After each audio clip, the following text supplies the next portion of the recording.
Great. Okay, so we're here with another conversation with Mr. Dan Winter. And Dan, thank you so much once again for your time. We've had some conversations on the physics of medbed technology and certain things. And I thought today maybe we could start off with just describing what is plasma energy. You've talked about cold plasma energy being one of the cutting edge technologies right now. But I think that sometimes when people think of plasma, they're thinking of the plasma in the blood. So maybe we could talk about plasma energy, what it is, how it encompasses most of the universe, and kind of go from there to get started. Sure, sure. Very appropriate question. Well, it is true that the liquid in the blood is also called plasma, and there's a relationship because that is carrying a cloud of charge in the liquid in the blood.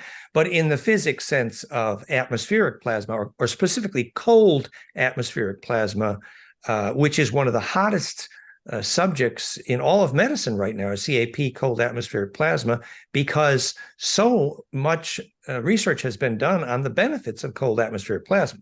So yes, let's talk about that. First, what is plasma? Plasma is essentially means a cloud of charge.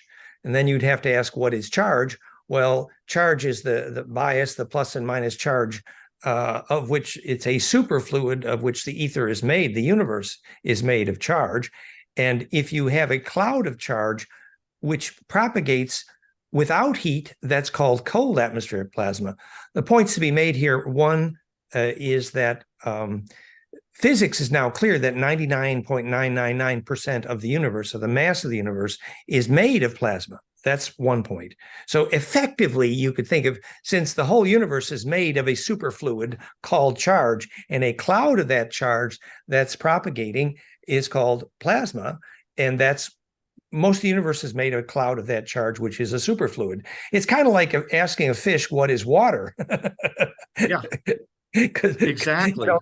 It's like it's our entire environment is a cloud of that charge. The point is that conventionally, to have a cloud of charge around some kind of element or heat source generally required heat. There's very few ways you can propagate a cloud of charge and keep that cloud floating like a cloud without heat. One example actually is negative ion wind. Negative ion wind, very much like Theraphi, is healing and propagates as a cloud of charge. But a larger cloud of negative ions in a larger cloud, which is really what Theraphi is, generally requires heat to propagate. However, if the conditions are correct, and in this case, it's a centripetal conjugate force or field, which is the most way to propagate a cloud of charge, atmospheric plasma, without heat. And that's the profound sense here, because when implosion was originally discovered, and when negentropy was originally discovered in phase conjugate optics, it spontaneously gets colder. And the fact that spontaneously gets colder proves that it's self-organizing, that it dissipates the heat. The heat is a name for that disorder. So the best way to propagate the famous cold atmospheric plasma, famous in all of medicine for being beneficial, very easy to look that up, CIP, we say the best way to make atmospheric plasma cold efficiently is specifically phase conjugation implosion, because that is negentropic and self-organizing. So I said too much, but I had some fun. How did I do? No, that's beautiful. That's beautiful. That's a great way. And excuse me, also, I just want to introduce Reilly. Reilly's one of my coworkers. As we talked about briefly before we got started, she's working with us now. She's working with learning and understanding. We've got the Plasmaphire here. She works with us on Theraphi and all the other technologies. And as a younger generation person that's really highly enthusiastic, I love getting the younger generation involved and beginning the educational process.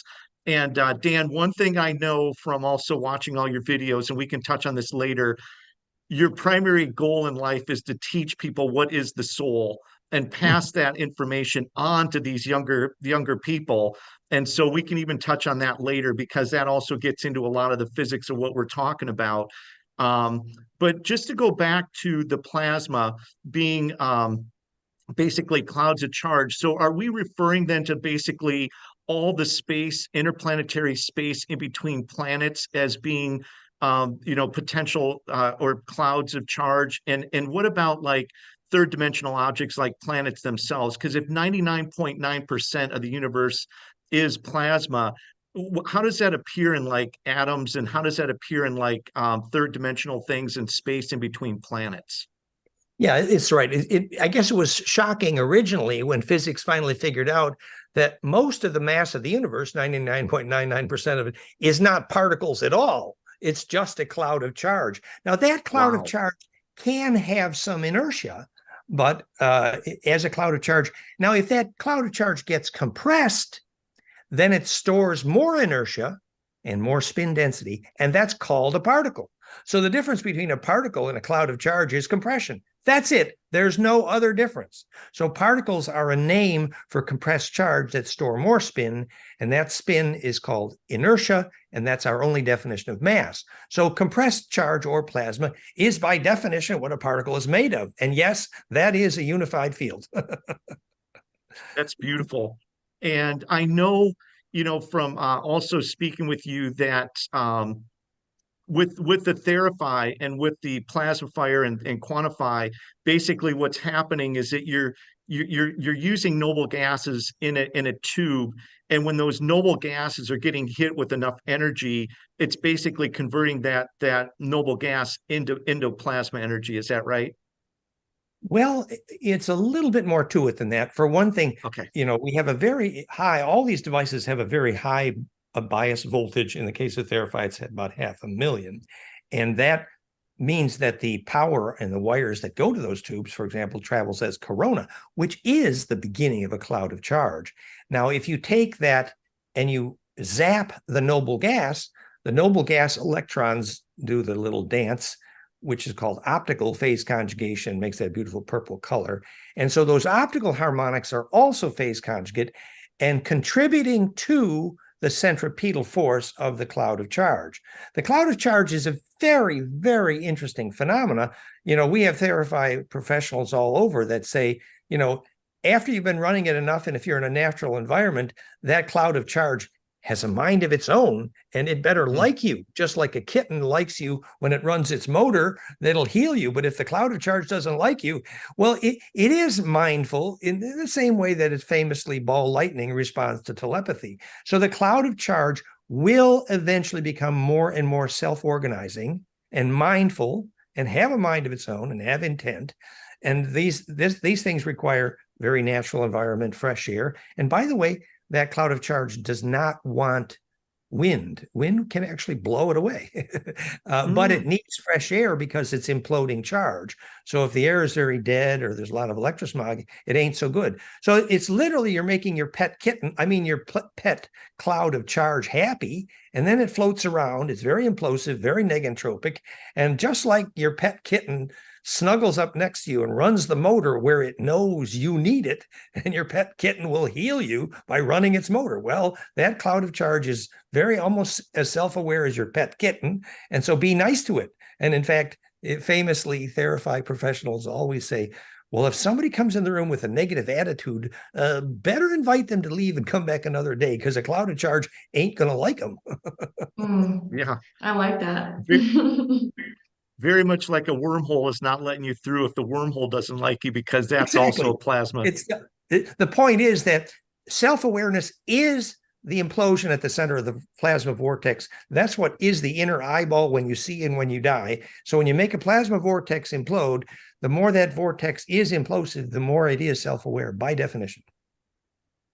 So Dan, this is where this gets really fun, because now we're getting into mindful, intelligent energy fields, and that's what we're working with when we're talking about this. And one thing I want to ask you is that if we're dealing with mindful, intelligent energy fields and it needs to like you, how important is your frequency and your loving energy? So is that energy field able to pick up like your loving presence and just like a very high loving frequency, and be able to distinguish that from maybe somebody that's maybe carrying a little bit more anger or other frequencies that are lower? I mean, how much does having a loving frequency work with this type of energy?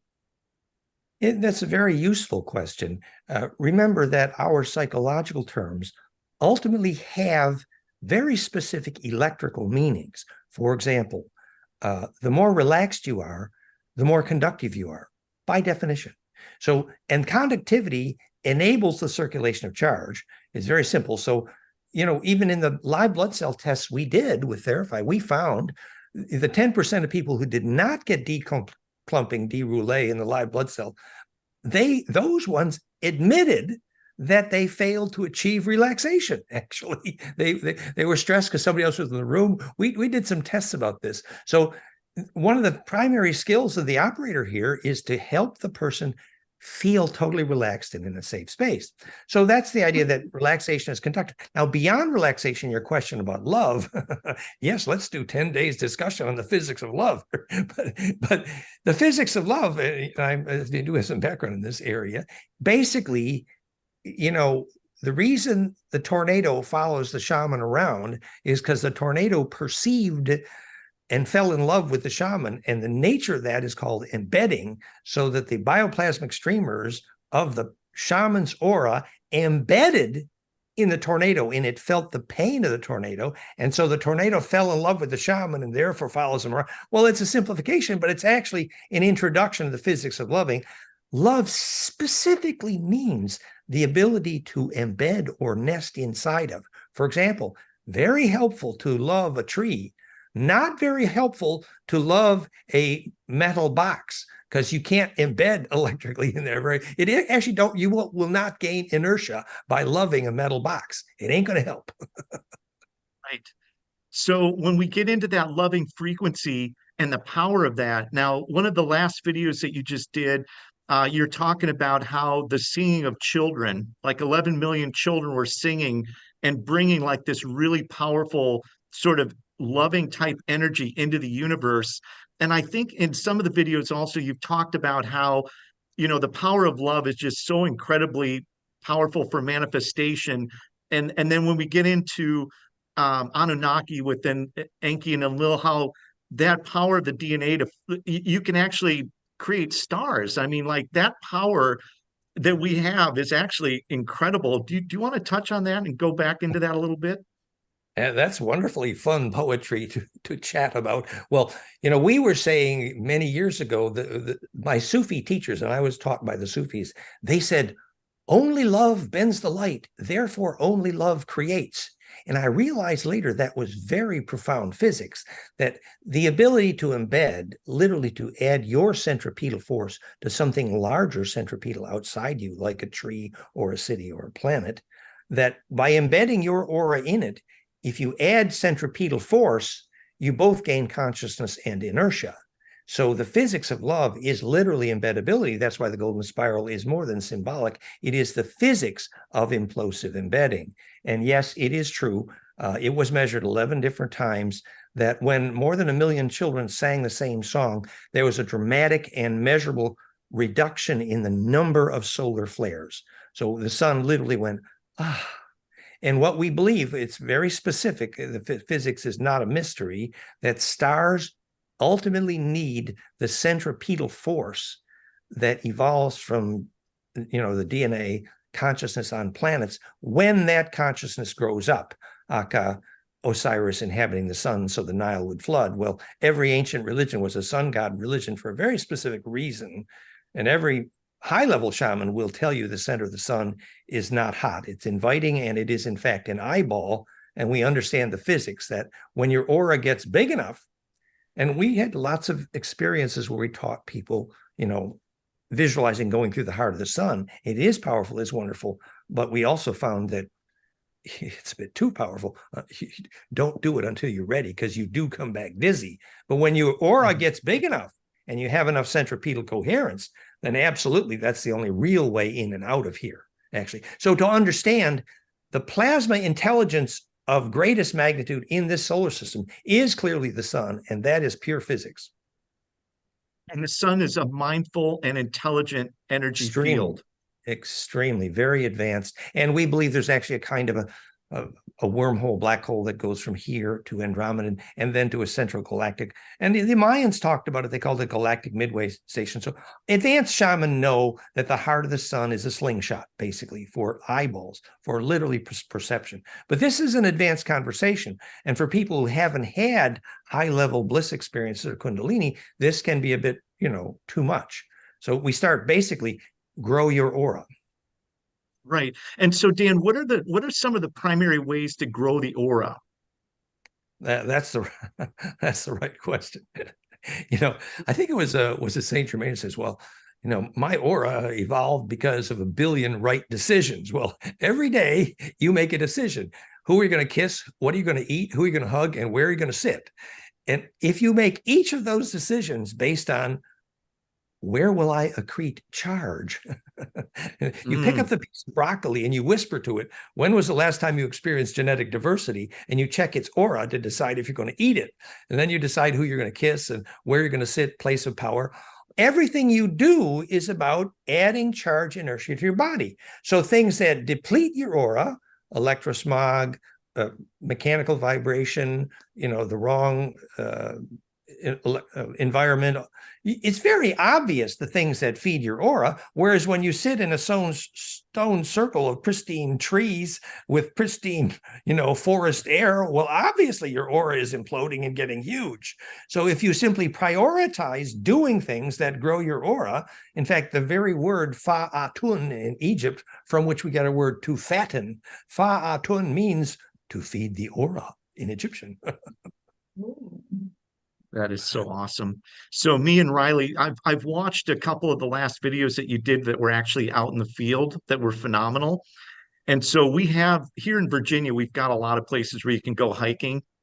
And I try to explain also to Reilly that when we're out amongst all these trees in the forest, we're basically in a big plasma energy field per se, because Sure. the auras of all those trees. But now what we're doing is we're looking and finding where the trees and the trunks have split off. So as you showed, when you're hitting these magnetic fields, it causes the trunk of the tree to split. And then from there, we can say, yes, now we can say, wow, that's a tree we definitely want to hug because that tree, Well, it's go ahead. trees don't have to have a split to have a big aura. In fact, the Bodhi tree of the Buddha, the aura is big enough to enable enlightenment. That's real. But it's true, if there's a vertical blind spring or jed, geomantically speaking, under a tree, the upwelling vertical magnetic, literally fountain vertical force can be too much for the trunk to absorb, and that's why the tree will split. And it is a good indicator, particularly as we explained in that video, of if you see a line of those down a row, you'll know where the magnetic line is. It's a beautiful, instructive. So can natural things give off a bad aura? Um, can natural things give off a Like bad? like trees or plants or something like that? Can that give off a bad aura? Um, in general, almost everything biologic is capacitance will be useful. I mean, the very physics of biologic architecture is that you use living materials like living stone or fabric or wood for biologic architecture because of what's called high dielectric constant, which means every molecule that was once part of life is charge distribution efficient, because that's what allows charge to breathe, and that defines life. So that's why you use living material for living architecture. And then when you get in that building, your aura can breathe, unlike steel and aluminum in buildings where your aura is literally frozen. Oh, wow. Okay. So it's And like every molecule that once joined the club called life says it's so much fun in here. We learned the bumper sticker, get fractal or get dead, and those molecules achieve charge distribution efficiency, and so that's why you feel great in biologic houses, and that's called dielectric constant, which simply means Oh. charge distribution efficient, which defines life. And very charge distribution efficient spaces are called sacred space. I love that. So Dan, just to circle back to talk about growing the aura and growing that whole biofield, we're talking about grounding, right? Maybe making direct contact with the earth. We're talking about diet. We're talking about being out in nature. We're talking about being a loving person, having a loving people that you're around, not being necessarily around negative people that possibly could demote, some of the positive ways to kind of grow your aura and your soul. That would be, from a basic standpoint, that would be some of the primary things that you're kind of referring to. Yes, when we taught spiritual science, The Path to Bliss, it's my second book, Implosion, Secret Science of Ecstasy and Immortality. You'll see that online. We divided the hygiene for what we call bliss, which is charge radiance, into 4 categories. We had a category of environment, which we've talked about here, living air and nature and things like that, avoid electrosmog. And then diet, that basically you choose mostly raw food, living food that has had genetic diversity. You avoid highly processed foods, avoid, fried foods, things like obvious. You can tell when you whisper to a broccoli which one's been happy. And then that you had the category of the kinesthetic, which is the yoga, the tai chi, the sacred dance, that when certain patterns of movement will implode charge. It was called chi or baraka in yoga, for example. If you move in a spiral with the quality of grace, you actually feel a tingle in your fingertip when the movement has the right implosive, slow moving, move to a still point spiral. And that tingle you feel is literally the chi. So that's the movement. And there was another category there. And that had to do with the psychology that if you devote most of your time to trying to think what's called shareable thoughts. In other words, the more time that you spend angry, the more time your aura is dying. Whereas the more time you realize that everything that happened to you can be distilled into pure principle, and that pure principle then can serve the survival of the entire species.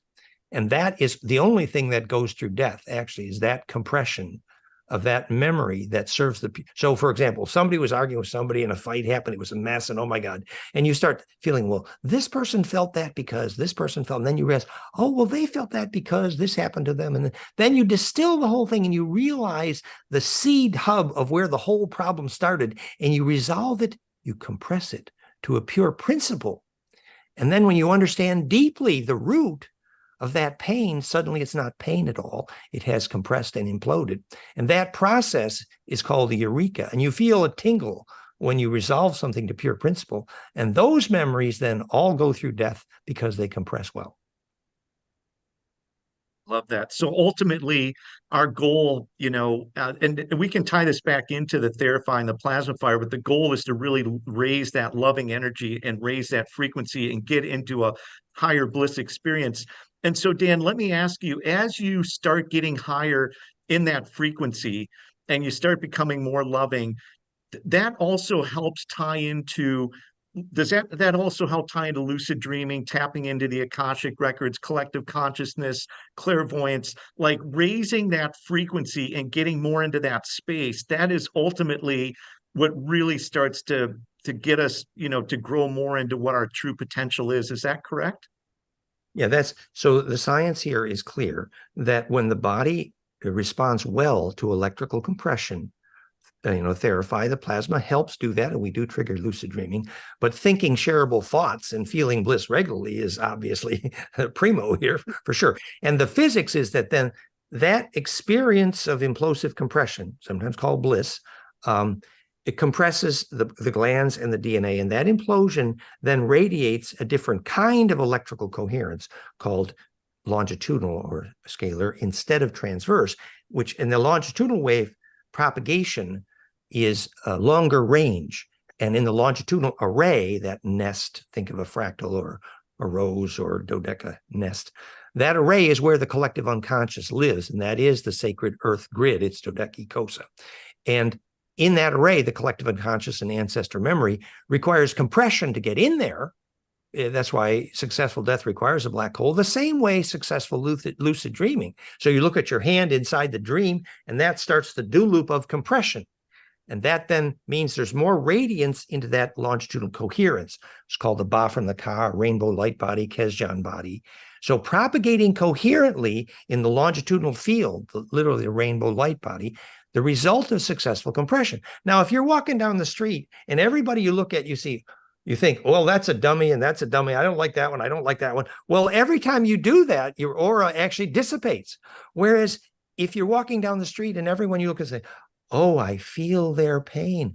Oh, I understand. Oh, look at the beauty there. And everyone you're feeling compassion for adds to the implosion in your own aura. And so that means you're becoming a shareable wave. And that means you're able to be distributed, literally the shareablewave.com. And that So perfected distribution. how Go do ahead. you, does it ever become too much? Let's say that you're super sensitive and there's just like, you just feel so much sadness. Like, Yeah. Yeah, that's right. how do And you come out of that? empaths have that problem frequently. There are lots of people who are naturally incredibly empathic, Yeah, and that would be me. and yet they can't bear to go into a room where everyone's in pain because they feel all that pain. Exactly. Now that is a very useful example. That, in a sense, pain is a description of a charge field whose fractality is broken, not compressing well, and therefore it's bleeding charge named pain.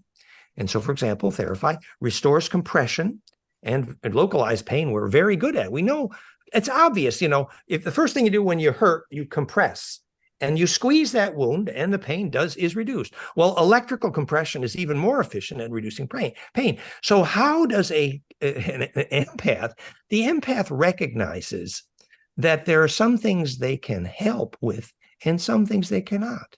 It's very simple. So what it means is when you see there are those in pain, you get very good at finding those you can help and you focus there. And you realize that gradually your ability to help will increase, actually.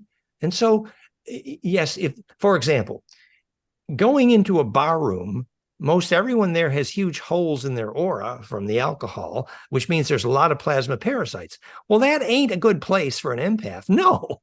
So yet, but when you realize there are some people that you can serve at a high level, remember that they actually did some tests on this, people who learn to live without food. The main thing they need to do in order that you can live on bliss alone, and by the way, this is real, this is not imagined, is you need to be doing every day what you inside yourself feel is your highest level of service. If you're doing what you feel is your own highest level of service, you will tingle. And it's so that's a good starting place for empath. I love that. Yeah, that's amazing. Actually, Dane, what's really beautiful about that is that that really ties into a lot of Eastern stuff where you're dealing with sadhus and yogis and people that really have been given that knowledge where they literally do live that way. I mean, in the Western culture, a lot of the stuff that we talk about is completely, we don't know anything about it, but over there, things like astral projection and living on bliss and all these other things, like there's a lot of what we would call a Siddha Mahatma, right? That are people that have really been able to really work with these fields of energy and master them so that they can bilocate, with is it Jean-Charles Moyen, the gentleman that, Yeah.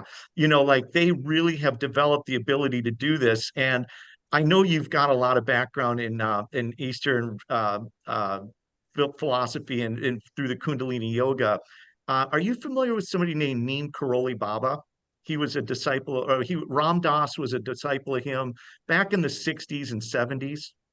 I thought Hari Das was one of Ram Dass's teachers. I knew him. Yeah. I don't. So Yeah. there's a book called Miracle of Love, which is about Neem Karoli Baba, and Ram Dass was on an adventure and he just bounced into India and there was something going on in his life. This was probably back in the 60s. But Neem Karoli Baba had this amazing sense of humor where he would bilocate and be with people. And then they would come and travel 1,000 miles and come back to the village and he'd be there. And everybody would say, no, he'd never left. And he turned it into a complete comedy show where he would say, no, this person is lying. I've been here, da, da, da, da. And he really had like a lot of these sort of, I guess we would call them mystic powers. But, over there was a lot of mystics and a lot of sadhus that had the ability to do this. But Neem Karoli Baba turned it into a complete comedy show. And if you ever get a chance to find that book, it's from Ram Dass. It's called Miracle of Love. And all it Nice. is these little anecdotal stories. It's probably about maybe 70 pages, but just 1 and 2 page little anecdotal stories about all the interactions that he had with sort of his devotees. But So Wonderful story. It's And, you know, Ram Dass was a sweetheart. What we're trying to do, as we did with Jean-Charles Moyen, and by the way, he actually teleported. It was a little different than bilocation. okay. But the physics was clear. That same low frequency infrasound cascade that we drive Theraphi, quantify, and Plasmaphire actually is the brainwave power spectra, which he achieved extremely high amplitude cascade in his EEG just before he teleported multiple times with witnesses. And we understand what happened because just before he would teleport, he would see where he was going from in one eye and where he was going to in the other eye. He reported this multiple times, and we know exactly the physics.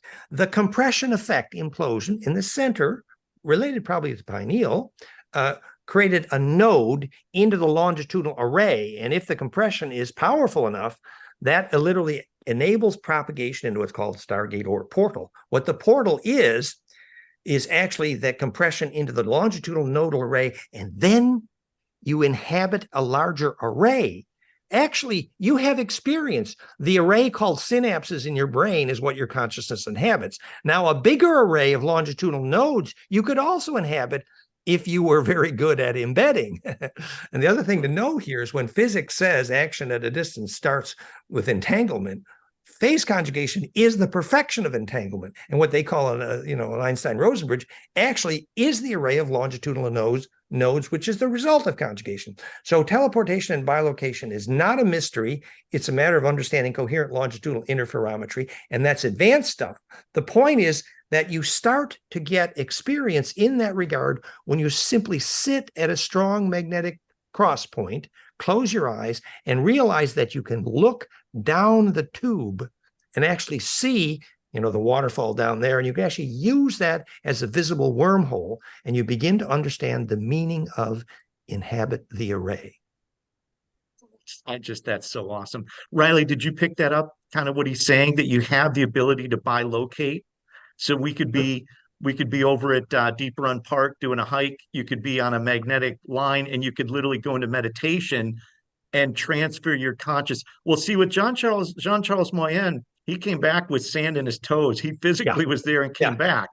And which is a great, and it's good introduction to the physics here. But again, we don't want to push people into advanced ideas initially. It starts very simply. I was in a church in South France, and I closed my eyes, and I could very clearly see the light pattern forming a bit of a hologram inside. And I could see there was a cave with water. And I understand that church was on a magnetic line that came right down from that cave with the water. And I could see that inside when I closed my eyes on that strong magnetic line. It was literally a tunnel. So remember, the kids who are seeing without their eyes are blindfolded and they're in bliss, and they see a vortex inside their head. And then the vortex comes to a point and becomes an eyeball. That's a very important lesson. The eyeball is the perception that results from the implosion that results at the node of that vortex donut. So is that the same when you're sleeping? If you see yourself sleeping? Well, or is that that's different? the idea of waking up in a dream, that your dream becomes more coherent if you achieve compression. So if your aura becomes very ordered, then in your dream, you begin to be able to lucid dream, which is very important because it tells you who's going to take memory through death. And it also basically tells you what DNA is growing up. So lucid dreaming practice is very important. And that, for example, means that where your bed is located on the magnetic lines is critical. And you're more likely to lucid dream at sunrise and sunset where magnetic lines cross, et cetera, et cetera. It's all about successful compression. So Reilly, when Dan's talking about kids seeing without their eyes, they're using the Plasmaphire, the plasma spheres that you've got in the other room that you absolutely are madly in love with. They're using that type of technology to basically enhance the ability to do that. Is that right, Dan? Well, we have multiple witnesses with the Theraphi that indeed we have triggered lucid Theraphi too, of course, Theraphi as well. Yes, absolutely. But with the Plasmaphire now we have new evidence. If you look at plasmaphire.com, new evidence. We've now measured the effect on the room using the capacitance measure of sacred space from GDV from Korotkov. Dramatically, the room actually becomes measurably more sacred space, charge distribution efficient, and also new live blood cell results from Plasmaphire. So it makes sense. It's the same principle. Also, plasmaphire.com enables the low frequencies even more coherently than Theraphi, and enables external modulation. So there's lots of fun you can have. Yes. So I know if we're here at the office and I don't see Reilly, I know where she's at. I know she's in the room with Plasmaphire. Like she absolutely, yeah, that is definitely her little pet kitten, and she loves it. And it love that frequency, or that entity loves her as well. And I love passing this technology on to the younger generation. Dan, just a couple questions and then we can finish up. One thing I did want to touch on that goes back to some of your other videos is that Jean-Charles Moyen, one of the key things, and I've heard his story, is that there was something called desire. There was a desire, and I believe, if I'm correct, he wanted to spend time and see his girlfriend. And there Oh, yeah. was that inner Yeah. part of that desire. And you've talked about how desire plays into this. Can you talk a little bit about the power and the energy of desire and how that plays into the array and some of the things that we're talking about with with the ability to do these types of things? Yeah, it's a wonderful meditation. The same Sufis taught me, they said, charge the battery of yearning. And I said, wait, but the Buddha said eliminate desire. Who was right? But actually to yearn establishes a sense of direction. The Portuguese saudade, yearning for the future. But we actually know that the Montauk sailors of the Montauk time travel, they actually went to where they were yearning when the Philadelphia ship actually imploded. They actually, their yearning was steered literally where they ended up directly. And we understand that now much more accurately. When you're in that array, your foci, your sense of direction, determines your direction of travel. So to yearn, to actually focus and harness and direct and get coherent with your yearning is absolutely essential. In fact, any advanced spiritual master telling you, for example, how to navigate inside a dream, if you wish to, this was called a guild navigator in Dune. The advanced navigators, Elena Denon, are telling us when you want to steer faster than light, you start with a lucid dreamer, because the yearning is setting that direction. It's literally plasma navigation. It's very advanced work. And to be able to steer yourself in a dream is introduction to being literally a star navigator. So charging and learning to use the direction of yearning, which is basically focusing your intent, which is a great way to start in a plasma field as well. Steer that tornado. That's right. And so with the Theraphi, with the Plasmaphire, these are technology. Now, I think you've said in previous conversations that women had about a 30% bliss experience. Sorry, they had about a 30% bliss experience when using the Theraphi technology. And so the Theraphi, Quantify, Plasmaphire, these are all technologies, plasma technologies that you've developed that basically can help raise that frequency and help get into more of a blissful state. Is that correct? Well, we don't say that you need a gadget to get bliss. Right. Yeah. And I think, Castaneda was right. Find your place of power. And, the plasma can help you do that. That's great. Nature is excellent at that, of course. But there's some statistics, and some thanks to Paul here. We believe that about 30%, particularly of women, in the Theraphi, for example, will have some euphoria or bliss experience, especially if they're in the laying down position. And we'd also believe that approximately 30% of people will actually report some sharpening of vision after Theraphi and plasma. And we've done talks at the Physics of Vision conference on that. Your vision clarifies when you have a little bit of bliss. It literally becomes sharper. And that's because the plasma tornado inside your head has a sharper point on it. So it's rather clear that in using an external source of plasma like Plasmaphire or Theraphi is appropriate and useful. And ultimately, however, we do suggest nature. And by the way, all our devices work better in nature too. So, and even just to finish the thought, the action at a distance, where people are doing healing at a distance, which is very common with Theraphi and Plasmaphire also, healing at a distance, we know it's not a mystery. That's the same physics of distance as longitudinal node, means that if your device is on a magnetic line cross, if it's sunrise or sunset, if it's equinox, all these things enable action at a distance because they enable compression at a node. And that's the radio of that interferometry.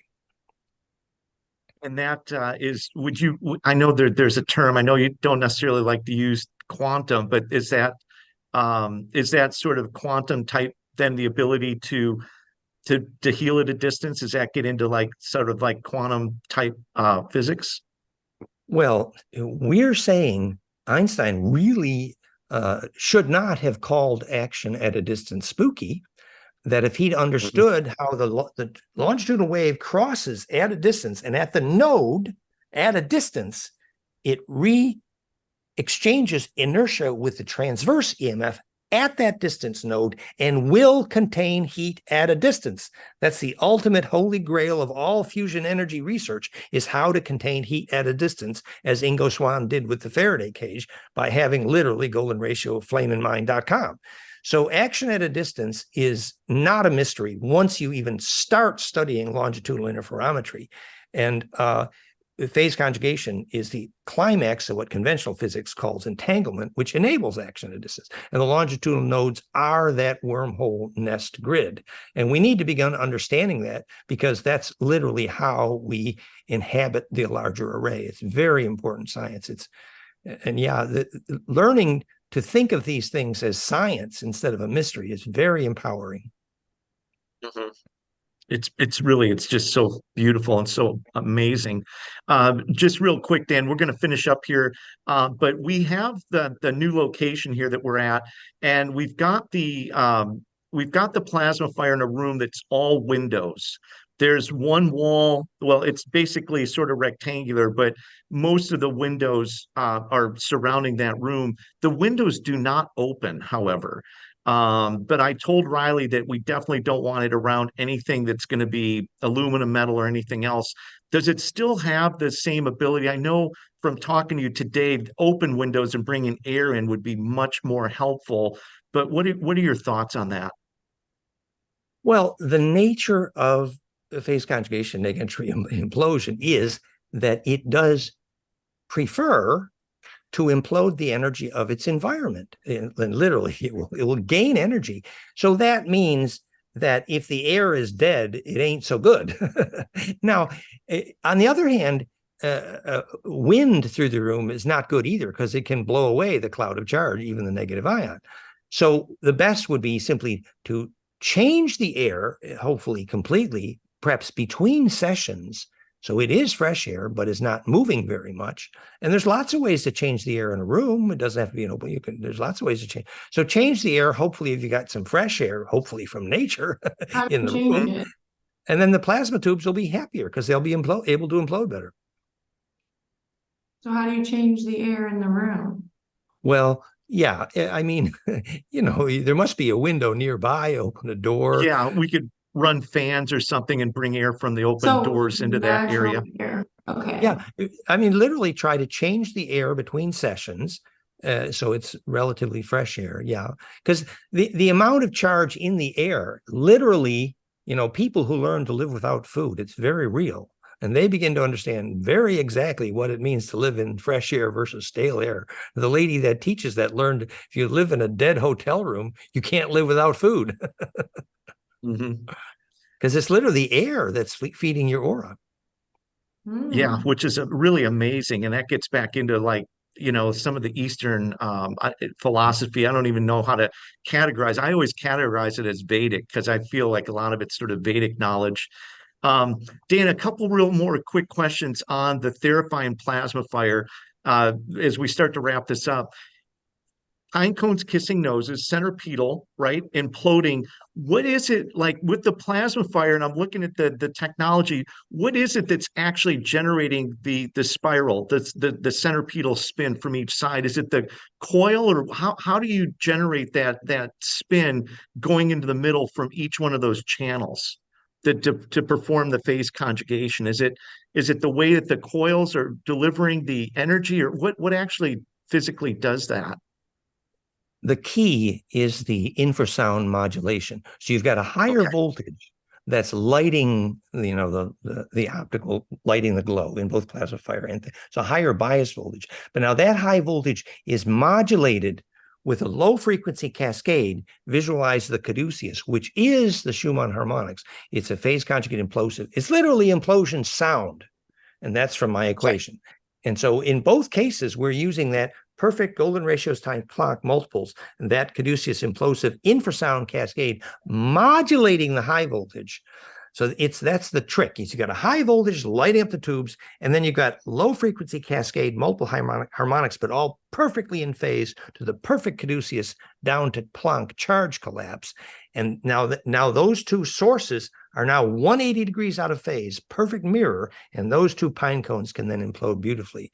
The Plasmaphire even has some advantage in that regard, in that it can do lower frequencies, and also using a DC start voltage, you can actually modulate 1 hertz easily. So there's a lot of fun. These devices are fun to study the physics. I absolutely love it. Now I've had Plasmaphire now for about a year and a half. And I just now Reilly's, starting to use it and she absolutely loves it. And so, just getting a little bit deeper into understanding the physics of it.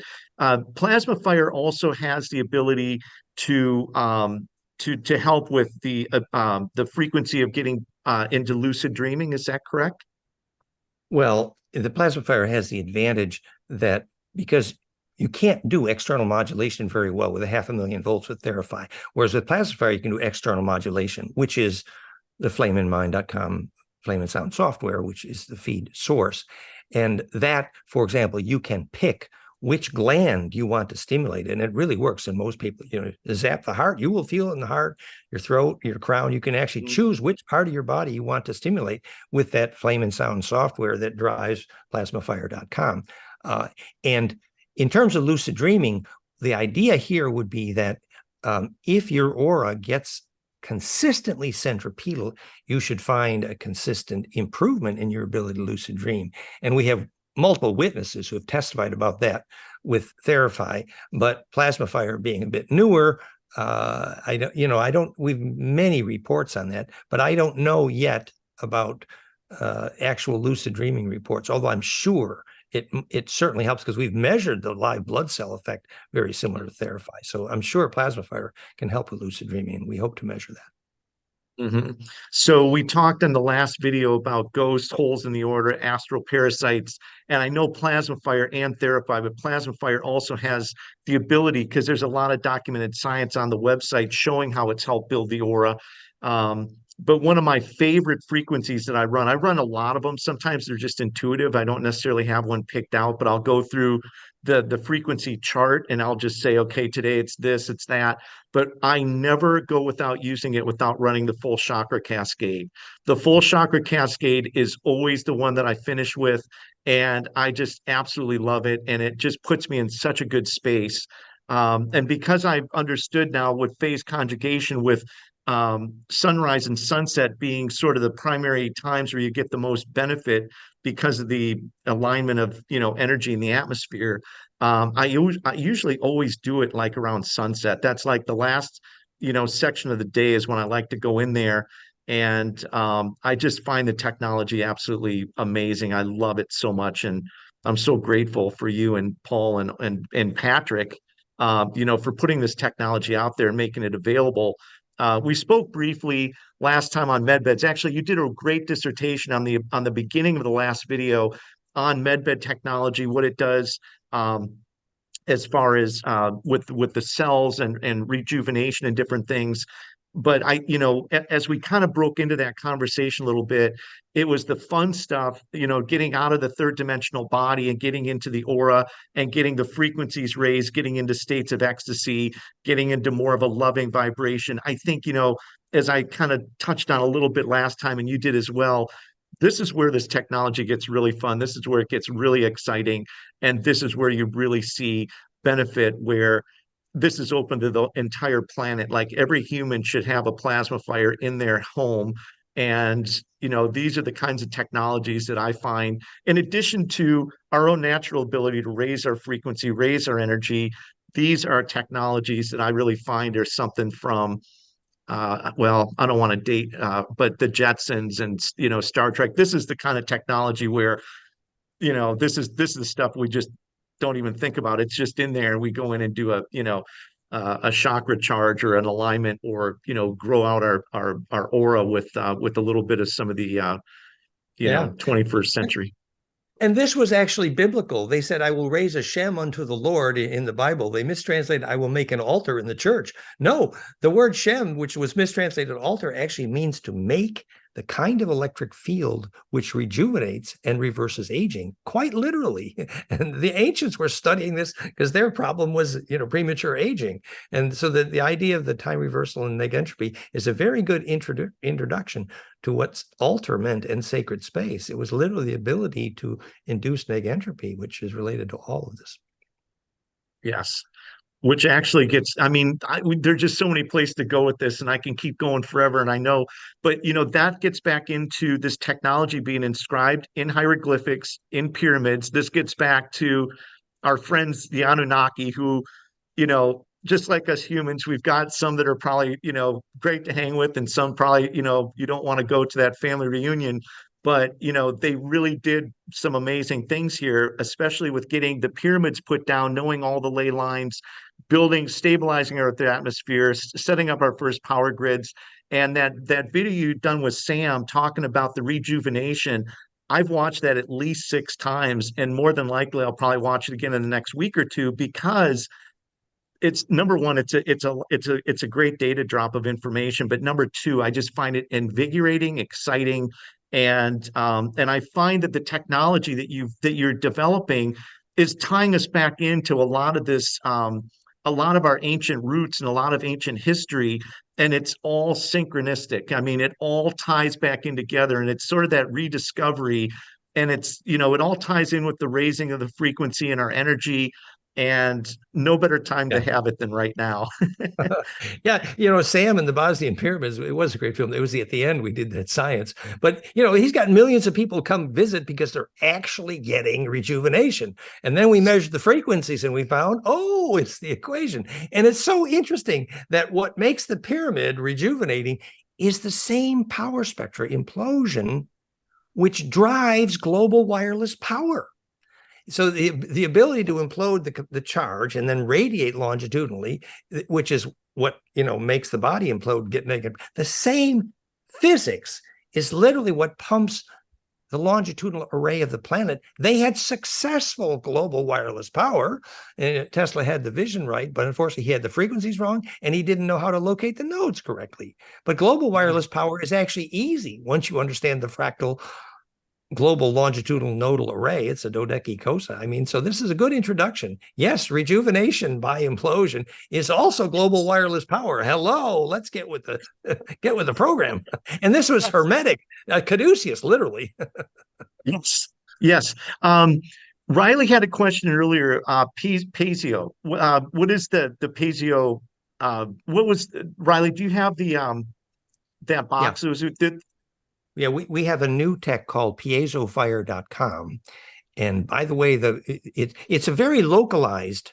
So we take all the frequencies and we put it in piezo implosive speakers, and then we use a super dielectric shungite as a lens to focus the implosive capacitance, and we make that capacitance intense in a very small area. So it's very good at creating a healing, pain reduction in very small areas. Piezophire.com. It will become inexpensive, but check out it, Piezophire, PHIRE.com. So what piezo means is when you mechanically vibrate a quartz crystal, for example, on the perpendicular axis, the phonon piezo pressure will induce a voltage on the perpendicular axis. And that physics of piezoelectricity is what drives DNA and quartz and healing crystals, et cetera. But so a piezoelectric speaker is an inexpensive way of creating a localized implosive field. And that piezophire.com will then become a synergy device with Plasmaphire and Theraphi. It works great for localized things. And that principle is actually localized implosion. And by the way, the frequency that externally drives that best is precisely the full chakra cascade in flame and sound for the same reason. Wow, that's amazing. She had a picture of a pyramid, and it talked about Fibonacci. Yeah. The height to base ratio is directly related to golden ratio because We're not talking about this, are you? No, that was well, on the box you had. but Okay. the pyramid dimensions are such that it's designed not just to resonate to the Schumann cascade, but the Schumann cascade is a precise phase conjugate pump wave tuned to Planck. That's why Hermes designed the planet and the pyramids to fit together. So you got this mechanical vibration called the Schumann low frequency harmonic cascade of the planet. Why Gaia is negentropic. Now that's vibrating this piezo pyramid, huge, massive, but it was called in ancient times the Hummer. And now that implosive is driving the local transverse EMF, the local charge, to the implosive center and radiating that charge that was transverse into the much more compressed coherent longitudinal array. And that is called a gravity diode. And that is the beginning of global wireless power. And that's advanced science. It's why it was called the Hummer. And that's at goldenmean.info/Babylon, Babylon. But it has to do with the fact this was called planet taming because this was the way to stabilize gravity and atmosphere on new planets. And this is a hermetic design. This is advanced science. But so the design of pyramids is very much designed because the piezo Schumann harmonic cascade phase conjugate pump wave drives the local ambient charge down into the implosive longitudinal array. And that's literally making gravity. Hello, gravity diode. What does that mean? But of course, this is only useful to scientists who know why objects fall to the ground. And so that leaves out almost everybody on this planet. I know who it leaves out because I've seen so many of the videos. I think most of the people are probably, still scratching their heads and thinking about that one. But, that's one of the most brilliant things that you've really contributed to the development of our time and space right now is understanding what is gravity, how it works. And that Yeah. whole thing really then once again puts all the equations back into place. It connects a lot of dots and it Yeah. allows us to really move forward. I mean, those of us who can embrace it, understand it, and at least acknowledge it. Um, but it's It's absolutely brilliant. It's very simple. The golden spiral thus enables the implosion, the recursive adding and multiplying heterodyning of not just the wavelengths, but the phase velocities. And that is the only geometry of compression, which then becomes acceleration of charge towards center. And that's called the gravity. So once you understand why hydrogen, for example, is doing that, and therefore you then begin to, for the first time, understand how hydrogen makes gravity because it's fractal, then you can understand why objects fall to the ground and how to produce centripetal force and to tame planets. Yeah, that's beautiful. So before we sign off on this call, Reilly, do you have any questions for Dan? Honestly, I'm mostly just processing, but not not at the moment. I think it was great, Reilly, that you said that you were, passionate about people learning to understand these things and you were taking notes and crafting your own understanding. So next time we talk, we'd like to review your synthesis of these ideas, because when you begin to be able to express this as a young person, that will become much more communicatable with your generation. So thank you for being there and caring and being passionate. It's good. Well, absolutely. Thank you for being so willing to, let's say, dumb it down for me. Well, we didn't dumb it down. We just make it visually simple. By the way, all the pictures for this are at fractalfield.com/slideshow. If you want to see it, the newest lectures with Elena, that slideshow, that PowerPoint has all the pictures. So thank you so much, Perfect. Sean. This was wonderful. We're happy to share and for sharing the tech and ideas. We become shareable waves. We become the shareable Yes. wave. Dan, I'm going to go ahead and sign off, but stay with me for just a sec. I'll just talk to you for a minute and then we'll let you go. Okay. Did Thank you you, have Leslie. anything you wanted to say in conclusion? No, just That thank you for listening, everyone. Plankfire.com, Plankphire, Plankfire.com is the new book. And, all the videos and stuff, youtube.com/Dan Winter Fractal Field. And thank you, Sean, for being such a good ambassador and working with us on all levels. It's wonderful. And thank you, Reilly. uh, Nice to meet you. Yes, Nice to the meet you younger as well. generation, Dan, the next time we'll follow up and we're going to talk on the physics of the soul, and we're going to bring out some information for these younger people to really give them something to really tangible to really start focusing their minds on and looking at. Thank you for Great. everything you Yeah. do, Dan. I love you. You're awesome. Stay with me here Blessings. for just a sec. Okay. Okay. Thank you.